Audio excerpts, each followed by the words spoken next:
Secretary Voltaire Gasmin, other members of the Cabinet present, Congresswoman Amy Calixto Rubiano, Mayor Tony Calixto, General Gregorio Catapang, Lieutenant General Hernando Riveri, Lieutenant General Jeffrey Delgado, Vice Admiral Jesus Millan, fellow works and government, mga minamahal kong pupong kababayan, magandang umaga po sa inyo lahat. Nalulugod po tayong makabalik ng Pilipinas galing sa matagumpay nating pagbisita sa Estados Unidos at Canada. Alam naman po ninyo, talaga malapit sa atin ang dalawang bansang ito, kaya nga po sinulit natin ang bawat sandali sa ating biyahe upang higit pang mapaigting ang ugnayan at pakikipagtulungan sa kanila at makapag-atid ng mas maraming oportunidad para sa mga kababayan natin Pilipino. Nagpapasalamat po tayo dahil sa bawat pagpupulong na dinaluhan natin sa Estados Unidos at sa Canada ay talagang mainit po ang naging pagtanggap sa atin. Pagdating po ng Canada, nakipagpulong tayo kina Governor General David Johnston at Prime Minister Stephen Harper. Personal tayo nagpasalamat sa agarang tulong na kanilang ipinadala matapos manalasa ang Bagyong Yolanda at sa kanilang suporta sa pagsusulong ng ating peace process para sa Mindanao at sa paghihirang sa atin bilang priority emerging market at country of focus ng kanilang bansa. Dahil po sa mga paghirang na ito, asahan nating dadami pa ang mamumuhunan sa Pilipinas galing Canada. Ididin ko lang po, Canada ang isa sa may pinakamalaking official development assistance sa bansa. Nitong 2014, umabot sa $111.95 US dollars ang ayudang inilatag nila para sa atin. May 47 ongoing grants pa ang kanilang bansa at 28 dito ay nakalaan para sa typhoon-related assistance. Sa ating pakikipag-usap sa pamahalaan ng Canada, lalo pa nilang pinagtibay ang kanilang posisyong patuloy na suporta ng Pilipinas sa pamamagitan ng mga ODA. Kasama naman ni Prime Minister Harper, tinalakay natin ang mga hakbang para lalong mapalakas ang small and medium enterprises ng ating dalawang bansa. Nariyan nga po ang offer mula sa Canadian Trade and Development Facility upang mas epektibong mapasok ng ating small and medium enterprises ang mayabong na merkado ng Canada. Bilang host economy naman ng APEC, makakatulong po ito sa prioridad nating pagsulong ng mas masiglang ugnayan ng SME sa Asia-Pasipiko. Bukod sa pagpapalago ng komersyo at ekonomiya, katuwang din natin ang Canada sa pagpapaigting ng seguridad at paglaban sa krimen at terorismo. Si Prime Minister Harper na po ang nagsabi, handa ang kanyang pamahalaan makiambag sa pagsasanay sa larangan ng seguridad, partikular na sa ating port security. Nilagdaan din natin sa Canada ang iba't ibang kasunduan. Una po riyan ang Philippines-Canada Mutual Accountability Framework na nagsusulong ng hayag at tapat na ugnayan at pakikipagtulungan sa ating mga bansa. 82 million Canadian dollars po ang indicative budget nila para sa mga inisyatibang saklaw na kasunduang ito. Kasama rin po sa mga pinirmahan natin ang Memorandum of Understanding para sa Occupational Safety and Health at yung isa pang Memorandum of Understanding para sa Human Resource Deployment and Development sa probinsya ng British Columbia. Simple naman po ang kaisipan sa likod ng mga kasunduang ito, ang pangalagaan, ang kapakanan at interes ng mga kababayan natin nagtatrabaho at interesado magtrabaho sa Canada. Nananabik na rin po tayo sa pagsisimula ng exploratory discussion sa posibilidad ng isang free trade agreement katuwang ang Canada. Oras na may sa katuparan ng ganitong kasunduan, pihado po uunlad pa ang ating kalakalan at manganganak ito ng trabaho at pagkakataon para sa Pilipino. Sa business meetings naman, halos kulangin tayo sa oras sa kaliwat kanang papuri at pagkilala na natanggap natin sa gumaganda nating ekonomiya. Tayo naman po, ganado rin inilatag sa mga negosyante ng iba't ibang oportunidad sa bansa, partikular na sa ating sektor ng public-private partnerships at financial services. Excuse me po.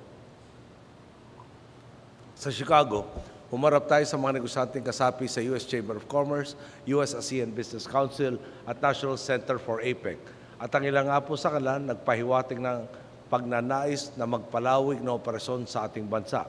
Sa Toronto naman, nakapanayam natin ang kanilang top banking and insurance companies na kasapi naman ng Asia Pacific Foundation of Canada. Kabilang po rito ang Sun Life Financial at Manulife Financial Corporation na kapwang matagal nang namumuhunan sa bansa. Sa pakikipagpulong natin sa kanila, kasabay ng hangaring i-expand ang mga naturang kumpanya sa ating bansa, nabanggit ang posibilidad ng pagtatayo ng catastrophe at agricultural insurance. Pag-aaralan po natin ito dahil sa malaking pakinabang na ganitong uri ng serbisyo sa panahon ng sakuna. Pero prueba lang po ito. Talagang nahihimok na natin ang mga tanyag na kumpanya na magtaya pa sa ating merkado. May kasabihan naman po, save the best for last. Sa huling business meeting sa Vancouver, nakausap natin ang pinuno ng isang malaking negosyo. Di po muna natin papangalanganan ang kumpanyang ito dahil baka mausog po ang kanilang mga plano. Ang mahalaga, sa ngayon may 20 milyong dolyar o 1.3 billion pesos investment na ang naturang kumpanya sa bansa. Para po yan sa kanilang waste-to-energy facility na inaasahang matatapos ngayong taon. Oras na makumpleto, tinatayang aabot sa 8.5 bilyong piso ang kabuuang revenue na makakalap ng pamahalaan mula sa pasilidad na ito sa loob ng 30 taon. Ang good news pa, ayon sa kanilang pinuno at mga opisyal, interesado silang pumasok sa mga sektor ng enerhiya, turismo at agrikultura. Miski nga po ako nagulat, hindi lang kasi mais, kundi pati pagtatanim ng blueberries at cranberries, pinag-iisipan na nilang pasukin sa bansa. Linawin ko lang po, hindi ito wishful thinking, talagang balak na nilang magawa ito sa loob ng 1.5 taon. Natanong ko po tuloy sa kanila kung nakatanim o nakakatanim na tayo ng strawberry sa mga probinsya tulad ng Bukidnon, Quezon at Baguio, kakayanin din kaya magtanim doon itong blueberries at cranberries. May na pong mapag-aralan pa ito, pero sabi po nila ay pareho lang ang kakailanganin. Ang pamahalaan ng British Columbia naman, nag-alok ring ibahagi ang kanilang kaalaman sa seaplanes. Siyempre po, bukas tayo rito, lalo pat mayroon tayong 7,107 mga isla at magiging mas madali ang pagbiyahe ng ating mga turista kung pwede silang mailapag ng eroplano sa tabing dagat. Talaga pong nagbabago na ang pagtingin ng mundo, hindi na sa Pilipinas, kundi maging sa mga kababayan nating namamalagi sa ibang bansa. Naalala ko po ang mga sinabi sa atin ng mga pinunong tulad ni Mayor Rahm Emanuel ng Chicago at Premier Christy Clark ng British Columbia. Parang hindi po sila maubusan ng papuri sa mga Pilipino at sa iba't ibang komunidad. Nagpapakitang gilas daw po ang mga Pinoy. Talagang ramdam ang kanilang presensya at puwersa dahil sa kanilang kontribusyon sa pamayanan at lokal na ekonomiya. Kaya nga po, ganoon na lang din ang pasasalamat natin sa mga kababayan natin sa ibayong dagat na sa iba't ibang larangan ay talaga namang itinataas ang ating bandila. Isa po ito sa mga dahilan ng pagbisita at pakikipagkamustahan natin sa Filipino community sa Chicago, Toronto at Vancouver. Kung nando nga po kayo sa bawat venue, mararamdaman ninyo ang sigla at enerhiya ng ating mga kababayan. Malayo man sa bansa, batid nila ang pagbabagong sama-sama na nating natatamasa.